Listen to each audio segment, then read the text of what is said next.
네, 2025년 하반기가 시작이 되었습니다. 오늘 7월 첫 주일이 됩니다. 7월 1일부터 저희들은 요한계시록을 묵상하고 있습니다. 여러분, 성경의 맨 처음 책은 창세기예요. 창세기. 하나님께서 세상과 사람을 창조한 이야기가 시작이 돼요. 그리고 오늘 우리가 읽은 이 요한계시록은 성경의 맨 마지막 책이에요. 이 맨 마지막 책에는 또 무엇이 있느냐? 하나님께서 또 창조하시는데 지금의 세상과 지금의 사람을 완전히 새롭게, 영화롭게 새하늘과 새 땅으로 새롭게 창조하시는 이야기가 이 요한계시록에 기록이 되어 있습니다. 그래서 여러분, 창세기와 요한계시록을 통해서 우리는 깨닫게 돼요. 이 세상 만물과 우리는 어디서 왔는지를 알게 되고 또 어디를 향해서 가고 있는지 또한 알게 됩니다. 그래서 하나님의 말씀을 통해서 나는 누구이고 또 앞으로 나는 어디를 향해서 가고 있는지를 깨닫는 그런 삶이 되었으면 좋겠고, 특별히 이 요한계시록 이 묵상을 통해서 우리가 앞으로 이 세상이 앞으로 어떤 방향으로 가고 있는지를 알게 되어서 그 목적을 향해서 함께 달려갈 수 있는 우리들의 믿음의 경주가 되기를 바랍니다. 목적도 없이 헤매는 인생이 아니라 분명한 목적이 있기 때문에, 결성점이 있기 때문에 그것을 뚜렷하게 바라보면서 오늘 하루하루의 인생을 허비하지 마시고 그때 받을 상급을 바라보면서 충실하게 살아가는 우리의 모습이 되어야 될 줄로 믿습니다. 자, 여러분, 신약 성경 처음은 마태복음이에요. 마태복음, 마가복음, 누가복음, 요한복음, 사복음 속에서 하나님의 아들 예수님께서 인류를 구원하시기 위해서 육신을 입고 이 땅에 내려오시고 우리의 죄값인 죽음을 대신 담당하기 위해서 저 십자가에 달려 죽으시고 또 죄와 죽음을 이기시기 위해서 무덤에서 부활하시고 그리고 하나님 나라로 승천하셨어요. 그것이 바로 처음 이야기입니다. 그렇게 승천하신 예수 그리스도께서 지금은 무엇을 하고 계실까? 그것을 보여주는 책이 바로 요한계시록이에요.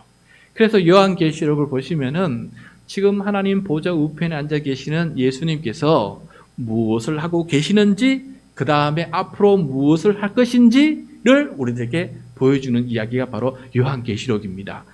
특별히 그 요한계시록 앞부분에는 요한계시록은 요한이 기록한 성경이거든요. 요한이 말년에 소아시아의 7교회를 목회하고 있었는데 그 7교회에 각각 예수님께서 직접 말씀해 주는 글들을 듣고 기록해 놓은 거예요. 우리가 지금 보고자 하는 오늘 읽은 본문은 가장 먼저 첫 번째 교회 에베소 교회, 그 7교회 중에서 첫 번째 교회 에베소 교회에 주님께서 지금 들려주시는 말씀을 지금 우리가 함께 읽은 것입니다. 조금 그 상황을 좀 쉽게 이해하려면 다음 그림을 보시면은 맨 오른쪽 맨 아래에 보면은 예루살렘이 있어요. 저 예루살렘 이스라엘 땅 수도지요. 저기서 예수님께서 십자가에 달려 죽으시고 무덤에 장사되시고 3일 만에 부활하신 곳이에요. 저곳에서 예수님이 12 제자가 첫 교회, 예루살렘 교회, 모든 세계 교회의 모교회인 예루살렘 교회가 저곳에서 탄생이 되었어요. 그리고 예수님의 제자들이 복음을 들고 세상을 향해서 나가서 곳곳에 가서 복음을 전하고 교회를 세우게 됩니다. 저 아시아를 건너서 유럽을 건너가고 스페인까지 가게 되죠. 땅끝까지. 근데 요한이 목회하던 곳은 어디였냐면 저 가운데 보면은 빨간색으로 7점이 있어요. 저 7교회가 바로 요한이 순회하면서, 그때는 목회자가 숫자가 작아가지고 7교회를 순회하면서 목회를 하고 있었어요. 가장 왼쪽에 보면 에베소 교회가 있습니다. 저기가 바로 본부예요. 저 에베소 교회에서부터 시작해서 시계 방향으로 서머나, 버가모 교회, 두아디라 교회, 사도 교회, 빌라델비 교회, 라오디아 교회, 이 7교회를 요한이 목회를 하고 있었어요. 그런데 그때 당시에 로마 제국이 로마 황제를 숭배하라고 강제 명령을 내려요. 그런데 우리 그리스도인들 로마 황제를 숭배할 수 있습니까? 그건 우상 숭배예요. 사람은 신이 아니기 때문에 우리는 하나님 외에 다른 어떤 인간이 만든 신은 우리가 숭배하지 않습니다. 그랬더니 로마 제국이 로마 황제를 숭배하지 않는 이 그리스도인들을 잡아서 혼내고 박해하기 시작해요. 그래서 저 소아시아에 있던 총독이 저 7교회를 관리하는 최고 지도자인 요한을 붙잡았어요. 어디다가 감금하느냐? 저 에베소 교회 조금 밑에 보시면 바다에 밤모섬이 있어요. 저 밤모섬은 전체가 감옥이에요. 전체가 감옥이에요. 절벽이에요. 떨어지면 그냥 바다에 떨어 죽는 거예요. 저기에 갇혀서 붙잡혀서 갇혀서 저기서 감옥 생활을 하고 있을 때 하루는 오늘처럼 주님의 날이 되었어요. 주일이 되었습니다. 혼자 주님 앞에 예배를 드려요. 그 감옥에 엎드려서 혼자 예배를 드리는데 어느 날 어느 주일이었어요. 갑자기 요한이 환상을 보게 돼요. 환상 속에 무엇을 보느냐? 부활 승천하시고 하나님 보좌 우편에 계시는 예수 그리스도를 바라보는 환상을 보게 돼요. 그때 예수님께서 요한에게 말합니다. 네가 앞으로 보고 듣는 것을 다 기록해서 네가 목회하던 7교회에 편지로 써서 보내라 라고 말씀하세요. 그래서 요한계시록은 그 주일날 그 환상 속에서 요한이 바라본 모든 것들, 예수님께서 보여준 모든 것들, 지가 들었던 모든 것들을 기록해서 지금 편지로 써서 보내준 겁니다. 그 편지가 사라지지 않고 남아서 오늘 이렇게 성경 속에 기록이 되었고 우리가 지금 읽고 있는 것이에요. 자, 그러면은 예수님께서 앞부분에는 7교회에 하실 말씀을 먼저 전했다 했지요. 그 중에서도 첫 번째 교회인 에베소 교회에 먼저 들려주시는 말씀이 있는데 오늘 우리가 읽은 본문이 바로 그겁니다. 자, 그런데 예수님께서 7교회에 말씀하실 때마다 요한이 바라본 예수님의 모습이 달라요. 어떻게 다른지 각 교회마다 필요한 만큼 그 모습을 보여주시는데 에베소 교회에 향해서 말씀하실 때 예수님의 모습은 어떤 모습이었는지 우리 함께 보도록 하겠습니다. 오늘 말씀 1절입니다. 1절 말씀 시작. 에베소 교회의 사자에게 편지하라. 오른손에 있는 7별을 붙잡고 7 금촛대 사이를 거니시는 이가 이르시되. 에베소 교회의 사자라는 것은 무슨 말이냐면은 하나님의 말씀을 가르치고 설교하는 목회자, 지도자를 말해요. 아마 요한이 전체로 이끌었지만은 그래도 각 교회마다 지도자를 주님 세워놓으시고 말씀을 전하게 하신 거예요. 그 사자에게 편지를 하면은 그 사자는 그 편지를 받아서 예배 시간에 온 모든 성도들에게 읽어주고 그 말씀을 설명하지 않겠어요? 그래서 사자에게 편지하면 모든 교인들에게 들려주는 거예요. 그런데 그 에베소 사자에게 말씀하실 때 예수님의 모습이 어떤 모습이냐면은 오른손에 7별을 붙잡고 계세요. 오른손에 7별을 붙잡고 계시고 이 붙잡은 상태에서 7 금촛대 사이를 거느시고 계시는 모습을 보여줘요. 이게 무슨 의미냐? 다행히 바로 앞절, 오늘 2장 1절 바로 앞절 1장 20절에서 7별 7 금촛대가 무엇을 의미하는 반지를 미리 알려주었어요. 자, 1장 20절 말씀 화면을 보면서 같이 한번 읽도록 하겠습니다. 시작. 내가 본 것은 내 오른손에 7별의 비밀과 또 7 금촛대라. 7별은 7교회의 사자요 7 촛대는 7 교회니라. 요한 계시록을 기록할 때에 요한이 어떤 방식으로 이 글을 썼냐면은 당시에 문학이 있었는데 묵시문학이라고 하는 게 있었어요. 당대에 묵시문학이 유행하고 있었는데 묵시문학을 쓸 때 표현 방식이 어떤 방식이 있었냐면은 뭔가 숨겨요. 그리고 그림 언어, 상징적인 언어를 가지고 그 상황을 표현하는 이런 상황인데 왜 묵시문학이 발달됐냐면 극심한 박해가 있을 때 극심한 박해가 있을 때 이 박해 속에 살아가는 사람들에게 눈에 보이지 않는 영적인 세계가 있음을 상상할 수 있도록 그들에게 그림 원인을 사용하면서 이 상황을 이겨나갈 수 있는 영적인 힘을 키우기 위해서 그런 언어를 사용했어요. 그래서 지금 오늘 읽어보면은 왜 이렇게 이게 상징인 언어를 사용하지 바로 쓰면 되는데 라고 생각할 수 있을지 모르겠지만은 그때 상황에는 이런 언어를 통해서 머릿속에 상상을 합니다. 그리고 이 상상력이 풍부해져요. 그래서 이 영적인 상상력 속에서 더 많은 것들을 바라볼 수 있도록, 더 많은 것을 생각할 수 있도록 돕기 위해서 이렇게 쓰는 것이거든요. 자, 그런데 여기 1장 20절에 보면은 7별은 뭐냐? 7교회의 사자다라는 거예요. 별은 7교회의 지도자라는 뜻이에요. 그 다음에 7 촛대는 무엇이냐? 촛대는 교회를 뜻하고 있습니다. 교회라는 뜻입니다. 여러분, 촛대를 왜 교회를 촛대라고 했느냐 하면은 교회는 세상의 빛이에요. 어두운 세상을 복음의 빛으로 밝혀내는 그런 교회의 사명을 가리키고 있어요. 그래서 교회를 촛대라고 설명하면서 우리로 하여금 상상하게 만들어요. 그래, 우리는 이 어두운 세상에, 죄 많은 세상에서 빛의 삶을 살아야 되는 사람이구나 라는 것을 그 촛대라는 그림을 통해서 더 많이 생각하고 우리가 사명을 다지게 되는 것이죠. 그리고 왜 교회 지도자를 별이라 그랬냐면은 별은 밤하늘의 캄캄한 밤에 항해할 수 있도록 안내하는 역할을 해요. 그것처럼 다니엘은 이런 말을 했어요. 많은 사람들을 옳은 대로 인도하는 사람은 별과 같이 빛나리라 라고 했어요. 그러니까 하나님의 말씀을 통해서 그 많은 심령들을 하나님께로 인도하는 목회자, 설교자를 별이다 라고 이렇게 상상하게끔 만들어주고 있어요. 그래, 별처럼 빛나는 말씀, 우리가 저 말씀을 따라서 우리가 가야지 하는 그런 마음을 우리 속에 가져다 주는 것입니다. 그래서 여러분, 오늘 이후로 우리 교회는 무엇이냐? 촛대다. 촛대다. 좀 감히 말하기 좀 그렇지만 우리 목사님은 무엇이냐? 별이다 라고 생각한다면은 내 삶에 있어서 더 많은 상상력을 할 수 있도록 도와줄 것이다 한 생각을 해보게 됩니다. 자, 그런데 예수님께서 오른손은, 여러분 성경에서 오른손을 말하는 건 어떤 의미냐면 능력의 손이라는 거예요. 능력을. 하나님께서 능력으로 오른손으로 7별을 붙잡고 계신다. 7교회의 지도자들을 주님께서 붙잡아서 보호하고 계신다라는 의미예요.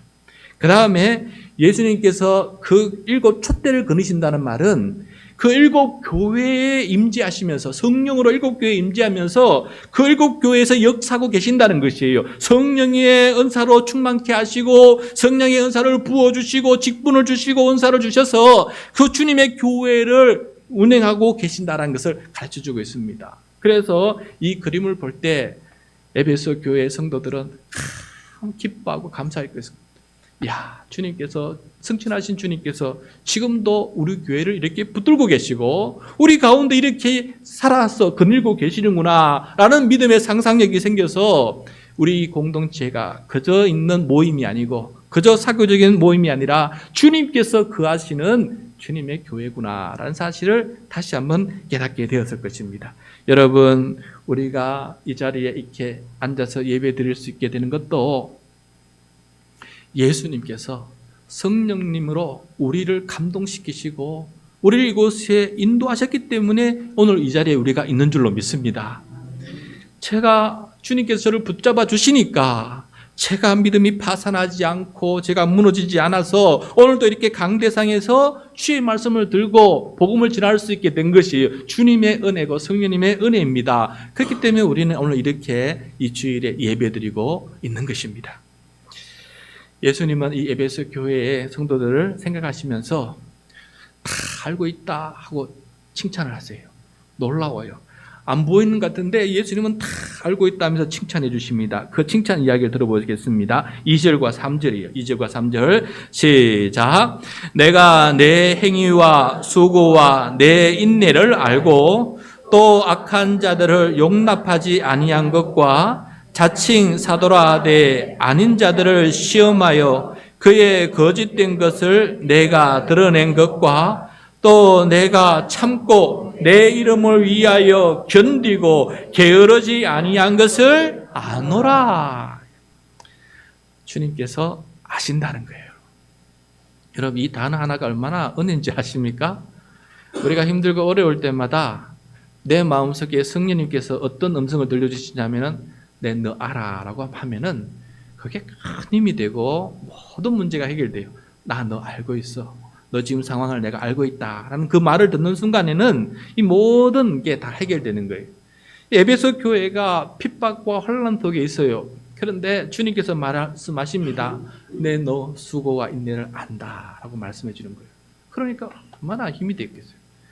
여기 보면 2절에 보면 내 행위와 수고와 내 인내를 안다라고 되어 있는데 무슨 수고와 무슨 인내를 안다는 것인지 구체적으로 설명해요. 첫 번째, 악한 자들을 용납하지 아니한 것. 교회 공동체 안에 악한 자가 있어요. 그럼 그 악한 자를 그대로 내버려 두지 않아요. 어떻게? 교회 성도들이 주의 말씀과 위로와 격려를 통해서 그 악함에서부터 벗어나고 회복될 수 있도록 모두가 도와주는 거예요. 그래서 모두가 다 주 안에서 선한 사람으로 변화될 수 있도록 그렇게 도와주는 거예요. 그리고 바깥에서 악한 자가 왔을 때에도 그것을 그냥 내버려 두지 않는 그 공동체를 주님의 공동체로 잘 만들어가는 일을 열심히 하고 있다는 거예요. 두 번째는 자칭 사도라 하되 아닌 자들을 시험하여 그의 거짓된 것을 내가 드러낸 거. 그때는 담당 목회자가 없었기 때문에 많은 사람들이 순회하면서 각 교회를 순회하면서 설교를 했어요. 근데 그 순회하는 설교자들 중에는 거짓 교사들이 있었습니다. 정말 주님의 말씀을 가르치지 않고 사리 사욕을 챙기는 그런 거짓 교사들이 있었어요. 그런데 에베소 교회 성도들은 그 거짓 교사들의 거짓됨을 드러낸다. 시험하여 드러낸다. 다시 말해서 그것을 분별할 줄 알고 그 말씀을 들어야 될지 말아야 될지를 분별할 줄 아는 그런 사람들이었다는 거예요. 에베소 교회가 보통이 아닙니다. 에베소 교회는 브리스길라와 아굴라 부부가 세운 교회예요. 그 교회에 나중에 사도 바울이 와서 목회를 했어요. 그리고 난 다음에 사도 바울의 수제자 디모데가 그 교회를 또 담임했어요. 그리고 지금은 예수님의 제자 요한이 담임하고 있어요. 이 교회는 보통 교회가 아닙니다. 정말 하나님의 말씀 앞에 굳건히 서 있는 교회예요. 그래서 거짓 사도들이 와서 거짓말을 하려 해도 그것이 드러날 수밖에 없는 그런 교회였다라는 것을 보게 됩니다. 여러분, 우리도 하나님의 말씀을 잘 알아서 제가 거짓말 하는지 안 하는지를 여러분 분별할 줄 아는 사람 되시기를 바랍니다. 하나님의 말씀을 잘 깨달아서 내 영혼을 이끌어가는 목회자 아니겠어요? 근데 내 영혼이 잘못된 곳으로 가면 되지 않지 않습니까? 가면 안 되지 않습니까? 그러므로 여러분도 잘 알아야 돼요. 목회자만 다 알면 됐다 해서 나한테 입에 먹을 것만 먹여주면 되지 이게 아니고 여러분도 말씀을 읽고 묵상하고 연구해서 예수님께서 원하시는 것이 무엇인지를 여러분도 알고 있어야 돼요. 목사가 없어도 여러분이 설교할 만큼 그런 하나님의 말씀으로 충만이 되어 있을 때 여러분 악한 자들로부터 여러분 영혼을 구원할 수 있는 사람 되지 않겠습니까? 그래서 말씀을 더 많이 연구하는 우리 모두가 되시기를 바랍니다. 그 다음에 세 번째, 또 네가 참고 내 이름을 위하여 견디고 게으르지 않은 것을 아노라. 에베소 교회가 얼마나 그 직분에 충성하면서 그 교회를 주님의 교회를 세우기 위해서 얼마나 수고했는지를 깨닫게 됩니다. 이 모든 어려움들 잘하고 있는 분들을 그것들을 알고 계신다라고 하니까 에베소 교회가 얼마나 큰 힘이 됐겠습니까? 그런데 예수님은 한 가지 정말 중요한 거 하나 빠진 게 있는데 너 이거 꼭 챙겨라 라고 이렇게 하시면서 하시는 말씀 4절부터 5절입니다. 4절 5절 시작. 그러나 너를 책망할 것이 있나니 너의 처음 사랑을 버렸느니라. 그러므로 어디서 떨어졌는지를 생각하고 회개하여 처음 행위를 가지라. 만일 그리하지 아니하고 회개하지 아니하면 내가 내게 가서 내 촛대를 그 자리에서 옮기리라. 아멘. 예수님은 에베소 교회가 처음 사랑을 버렸다라고 말씀해요. 그런데 그래서 어디서 처음 사랑이 떨어져 나갔는지 생각해라. 그리고 회개하라. 만약에 회개하지 않으면은 내가 너 촛대를 옮겨버리겠다라고 말씀해요. 자, 이게 무슨 말씀인지 좀 생각해 봅시다, 여러분. 처음 사랑이라는 것은 무엇입니까? 처음 예수 그리스도를 영접했을 때 저 십자가의 은혜를 통해서 내 죄가 사함받았다는 사실을 깨닫게 되었을 때, 나 같은 진노의 자녀가 죽을 수밖에 없는 이 죄인을 거룩한 옷을 입히시고 의인으로 삼아주시고 하나님의 자녀가 되는 권세를 부어주시고 마지막 심판받을 자리에서 정죄당하지 않는 은혜를 부어주시고 그 다음에 상속자가 되어서 천국을 상속받을 사람으로 부어주셨다는 이 사실을 처음 접하게 되었을 때 예수 그리스도의 이 크신 사랑이 얼마나 큰지 눈물 콧물 흘리면서 주님 감사합니다. 이 죄인을 이렇게 사랑해 주시고 존귀하고 보배로운 하나님의 자녀 삼아 주신 거, 이 얼마나 큰 은혜입니까 하면서 그렇게 가졌던 그 사랑, 처음 사랑, 그 처음 사랑이 만들어낸 행위를 처음 행위라 그래요. 처음 사랑이, 그 사랑이 만드는 행위를 처음 행위라 그럽니다. 그 행위, 근데 내가 열심히 하고 있는데 그 처음 사랑이 식어졌다라는 것을 말씀하는 거예요. 여러분, 직분이 높아질수록, 교회 생활에 오래 할수록 우리는 자꾸 이것에 젖어서 처음 사랑이 식어져요. 그리고 나중에는 당연히 해야 되는 것이죠 하면서 의무감과 책임감 속에서 그 일을 할 때가 많아요. 이 에베소 교회에 얼마나 칭찬합니까? 너 인내와 그 수고 행위를 다 칭찬한다. 너무너무 고맙다. 내가 다 알고 있다 하는데, 그런데 예수님께서 근데 그 모든 인내와 수고가 의무감에서 하지 말고 처음 사랑으로 다시 돌아가서 한다면은 너도 행복하고 나도 더 행복하지 않겠느냐라는 말씀이에요. 그래서 여러분, 이 처음 사랑 그러면 어디서 떨어졌느냐? 어디서 떨어졌느냐? 언제 떨어졌느냐? 너무너무 간단해요. 주님은 바로 말씀하세요. 회개하라 돼요. 회개하지 않을 때 그때 사랑이 떨어진 거예요. 내가 어느 순간부터 회개하지 않고 살아간다. 내가 어느 순간부터 하나님 앞에 부끄러움과 수치 없이 살아가고, 내가 어느 순간부터 나 같은 정도면 잘하지, 나 같은 정도면 잘났지 하면서 어느 순간부터 회개하지 않을 때 그때가 바로 처음 사랑이 식어지고 떨어진 장소예요. 여러분, 우리의 삶을 잠깐 되돌아봅시다. 나는 진정으로 회개하고 있는가? 가슴을 치면서 나는 회개하면서 나 같은 죄인을 이렇게 지독히 이기적이고 나약한 이 죄인을 용서해 주시고 구원해 주신 그 주님의 사랑이 내 가슴 속에 다시 와 닿는지 다시 한번 생각해 보면서 그 처음 사랑을 회복하라라고 이렇게 주님께서 말씀하고 있는 것을 보게 돼요. 여러분, 만약에 그렇지 않으면은 촛대를 옮긴다라고 말씀하고 있어요. 여러분, 여기서 촛대를 옮긴다는 것은 어떤 의미가 있냐면은 촛대는 빛을 발하는 거예요. 그런데 거기에 기름이 다 떨어지면 필요 없지 않습니까? 그와 같은 의미예요. 촛대를 옮긴다는 것은, 촛대는 교회를 뜻해요. 근데 교회를 다른 데로 옮긴다는 의미는 그 지역의 에베소에 살고 있는 모든 교인들을 다른 지역으로 이사가게끔 만든다는 의미가 아니에요. 여기서 의미하는 바는 무엇이냐면은 그 첫사랑이 없을 때에는 빛을 발하지 못한다는 거예요. 빛을 발하지 못하는 성도가 될 수 있다라는 것을 말씀해 주는 거예요.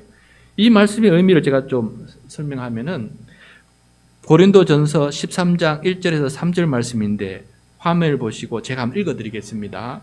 고린도전서 13장 1절에서 3절. 내가 사람의 방언과 천사의 말을 할지라도 사랑이 없으면 소리나는 구리와 울리는 꽹과리가 되고, 내가 예언하는 능력이 있어 모든 비밀과 모든 지식을 알고 또 산을 옮길 만한 모든 믿음이 있을지라도 사랑이 없으면 내가 아무것도 아니요, 내가 내게 있는 모든 것으로 구제하고 또 내 몸을 불사르게 내줄지라도 사랑이 없으면 내게 아무 유익이 없느니라. 에베소 교회를 사랑하기 때문에 이 말씀하시는 거예요. 정말 사랑하시기 때문에 이 말씀하시는 거예요. 그 처음 사랑을 회복하고 회개함으로 회복해서, 그래서 사랑이 없으면 아무것도 아니라 내게 유익되지 않는 인내와 수고를 하지 말고 이 사랑을 통해서 열매가 맺히는 그런 삶을 살아라 라고 이렇게 격려하고 위로해 주시는 주님의 음성을 듣게 됩니다. 자, 이렇게 살아갈 때 우리는 어떻게 되느냐? 이기는 자가 돼요. 이기는 자. 어떻게 이기는 자가 되느냐? 7절 말씀입니다. 같이 읽겠습니다. 시작. 귀 있는 자는 성령이 교회들에게 하시는 말씀을 들을지어다. 이기는 그에게는 내가 하나님의 낙원에 있는 생명나무의 열매를 주어 먹게 하리라. 아멘. 여러분, 귀가 있습니까? 귀가 두 개 다 있습니까? 이 귀는 들으라고 있는 거예요. 하나님께서 귀를 만드실 때 들으라고 만들어주신 귀예요. 그런데 이 귀가 들어야 될 것 중에 가장 중요한 것은 무엇이냐면 하나님의 말씀이에요. 하나님의 말씀을 듣지 못하는 귀는 진정한 귀가 아닙니다. 하나님의 말씀을 들어야 돼요. 하나님의 말씀을 듣고 그 말씀대로 살아가는 사람은 이기는 자가 된다라고 말씀해요. 이기는 자. 왜 이기는 자라는 표현을 쓰냐면은 여러분, 우리의 구원은 어떤 의미에서 보면 영적 전쟁터에서 받는 구원과 같아요. 영적 전쟁터와 같아요. 우리 살아가는 세상이 너무 악하다 보니까, 우리 안에 있는 죄악성이 너무 죄악이 크다 보니까 받은 구원을 지키고 이 받은 구원을 누리고 살아간다는 것은 어떤 의미에서 전쟁과 같다. 그런 의미에서 우리는 깨어 있어야 돼요. 깨어 있어야 돼요. 여러분, 우리가 뭐 하나 하려면은 얼마나 열심히 일합니까? 그거 쟁취하려고 얼마나 노력합니까? 그것처럼 우리가 받은 이 놀라운 구원의 은혜도 우리가 희미하고 사랑이 식어지면은 어느 순간에 잃어버리게 돼요. 그래서 내가 구원받은 사람인지 그냥 세상 사람인지 구분이 안 될 정도로 그렇게 살아가게 될 수밖에 없어요. 그래서 우리는 이 말씀을 에베소 교회처럼 말씀을 지키고 이겨서 이기는 사람. 그래서 생명나무 열매, 다시 말해서 하나님의 나라에서 영원한, 천국에서 영원한 영생을 살아가는 그런 복을 받아 누릴 수 있게 된다는 이 약속의 말씀을 굳게 믿고 그 말씀을 내 삶 속에서 이루어지기 위해서, 성취되기 위해서 오늘도 믿음의 발걸음을 담대히 그리고 용기 있게 이기면서 살아갈 수 있는 우리 모두가 될 수 있기를 축복합니다. 말씀을 맺히겠습니다. 여러분, 우리도 에베소 교회 말씀하신 것처럼 그 말씀은 곧 우리에게 하신 말씀이에요. 그 7교회 모든 교회, 세상 모든 교회를 대표하고 있습니다. 그러므로 오늘 말씀은 바로 저와 여러분에게 해주시는 말씀이에요. 이 말씀을 아멘하고 내 말씀으로 받아들이고 그 말씀에 순종하면은 이 말씀이 전부 다 나에게 주시는 하나님의 음성이 되는 것입니다. 살아계신 하나님의 음성이 되는 것이에요. 내 영혼을 골수를 쪼개고 내 영혼에 들어와서 나를 살리는 말씀이 되는 것입니다. 이 말씀이 살아 운동에 있어서 우리 모두 다 이 말씀을 통해서 이겨내는 모든 성도 될 수 있기를 축복합니다.